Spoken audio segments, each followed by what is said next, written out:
Fruits അഥവാ ഫലവർഗ്ഗങ്ങൾ ഇവയെ ആശ്രയിച്ചുകൊണ്ട് മാത്രം ചെയ്യുന്ന ഒരു ഭക്ഷണ ക്രമീകരണ രീതിയാണ് ഫ്രൂട്ട് ഡയറ്റ്. പല വിധത്തിലുള്ള വൈറ്റമിനുകളുടെയും ധാതു ലവണങ്ങളുടെയും ഫൈബർ കണ്ടന്റിന്റെയും ഒരു കലവറയാണ് ഫ്രൂട്ട്സ്. ഇക്കാരണങ്ങളെ കൊണ്ട് തന്നെ നമ്മുടെ ഭക്ഷണത്തിൽ തീർച്ചയായും ഉൾപ്പെടുത്തേണ്ട ഒരു ഘടകം തന്നെയാണ് ഇവ. എന്നാൽ ഫലവർഗ്ഗങ്ങളെ മാത്രം ആശ്രയിച്ച് ചെയ്യുന്ന ഭക്ഷണ രീതി കൊണ്ട് നമ്മുടെ ശരീരത്തിന് ആവശ്യമുള്ള മറ്റ് ഘടകങ്ങളായ പ്രോട്ടീനുകൾ, ഫാറ്റി ആസിഡുകൾ, ചില പ്രത്യേക ഇനം ധാതു ലവണങ്ങൾ, വൈറ്റമിൻ B12 പോലുള്ള ഘടകങ്ങൾ ഇവയൊന്നും നമുക്ക് എത്തിച്ചേരില്ല.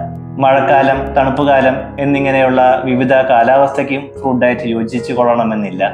എല്ലാവർക്കും ഫ്രൂട്ട്സ് ഒരുപോലെ ദഹിക്കണമെന്നുമില്ല. അതുകൊണ്ട് തന്നെ ഇത് ദീർഘകാലാടിസ്ഥാനത്തിൽ ഫോളോ ചെയ്യാവുന്ന ഒരു ഭക്ഷണ രീതിയല്ല. ലൈംഗികാരോഗ്യത്തെ സംബന്ധിച്ച് നമ്മുടെ ഹോർമോണുകളുടെ നിലനിൽപ്പിനും അണ്ഡങ്ങളുടെയും ബീജങ്ങളുടെയും ആരോഗ്യത്തിനും എല്ലാവിധ പോഷക ഘടകങ്ങളും ഒരുപോലെ ആവശ്യമുണ്ട്. അതുകൊണ്ട് വന്ധ്യതാ ചികിത്സയുടെ ഭാഗമായി ഫ്രൂട്ട് ഡയറ്റ് ഫോളോ ചെയ്തതുകൊണ്ട് പ്രത്യേകിച്ച് പ്രയോജനമില്ല.